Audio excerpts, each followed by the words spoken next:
What does free speech truly mean? Welcome to assignment 3, Benjamin Chenault.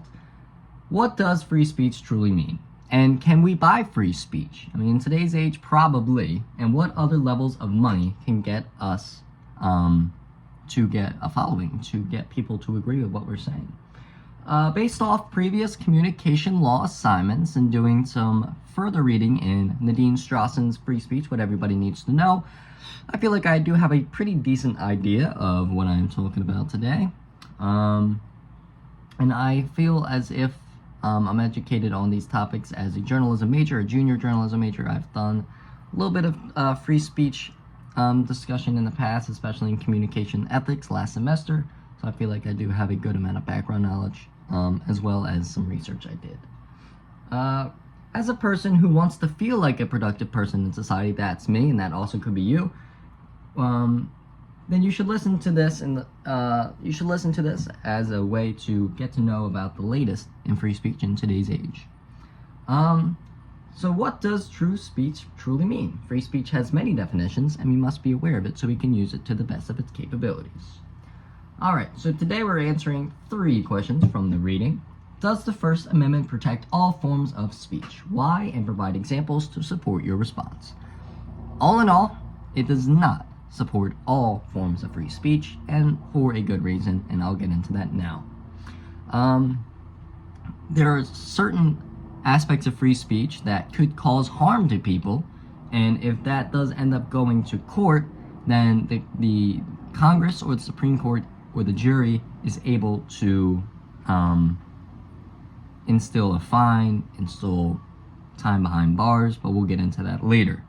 Also, censorship is a type of free speech that is not supported, based on solely the disfavor of the speaker's ideas, or on the generalized speculative fear that the speech might instill harm on the people being targeted in such free speech discussions. Also, non-emergency speech, since it could cause harm of the targeted person of the speech. Kind of the same thing, but if there is a conflict and it causes people to riot, causes people to speak up, and if somebody ends up getting hurt, or the person that is targeted in these discussions gets hurt or gets attacked, then obviously they're gonna have to head to court. They might have to see time behind bars, and they should. You know, that's no way to get your opinion out there. It just makes it just makes matters worse.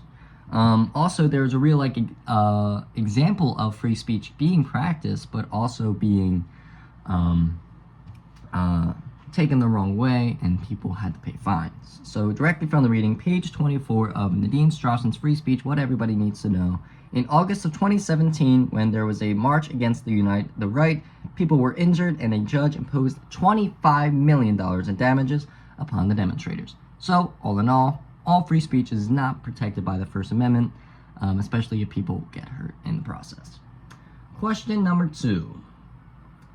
The First Amendment says Congress shall pass no law abridging the freedom of speech. How has the Supreme Court interpreted the words Congress, no law, and abridging? All in all, free speech, or the different definitions that Congress puts out there, abridging, let's see, checking my notes here. In the definition of Congress displayed by the Supreme Court, they define it as another party trying to instill power over the people by censoring certain aspects of free speech. Sometimes the Congress could take advantage of the people. We've seen this before, and it's still happening in today's age.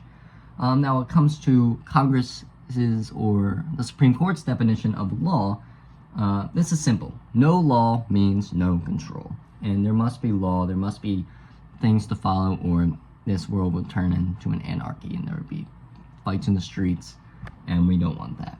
And lastly, abridging. Strausson goes into this on page 78, and I have the book right here.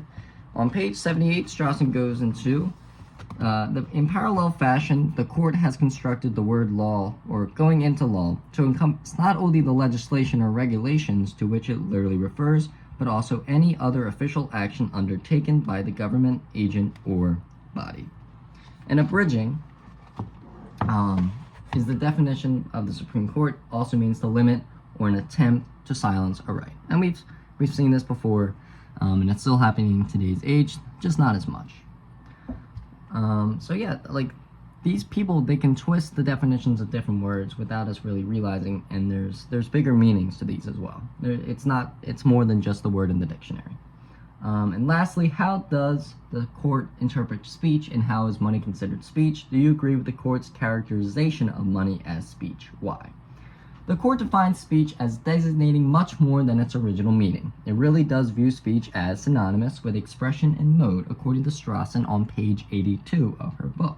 Speech is a lot more than what we think. Money can also make its way into the freedom of speech by people spending it to make their campaigns better. We see this in the current presidential race. People are saying this about like this, and they're just raising money on their campaign trails.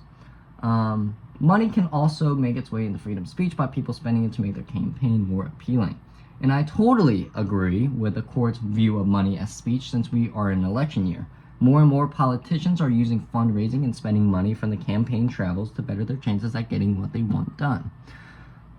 I don't like the idea of using money to better your chances, because there's people out there that don't have money but have better ways to improve the way the world is today.